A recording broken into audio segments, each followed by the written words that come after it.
la question suscitée par la lumière qui irradie notre vie et celle de son origine.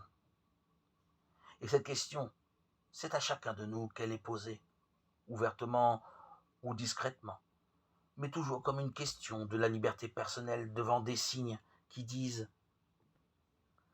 quelque chose sur le sens de l'existence et sur la destinée de l'homme. Qui t'a changé, qui a renouvelé ta vie, qui t'a donné cette liberté souveraine devant ce monde. Contrairement à ce que pensent beaucoup de nos contemporains, l'évangélisation ne relève pas du prosélytisme. Ils sont d'abord une réponse à la question suscitée par des vies menées selon la lumière du Christ. Nous sommes bien porteurs d'une parole et d'un message et nous n'avons pas l'intention de les camoufler pour nous conformer aux modes dominantes et à la pensée correcte. Mais le premier moyen de communication de cette parole et de ce message, c'est notre manière de vivre, qui devient source d'interrogation. Qu'importe au monde que nous aimions les pauvres et que nous les servions, si nous ne vivons pas un réel détachement des biens.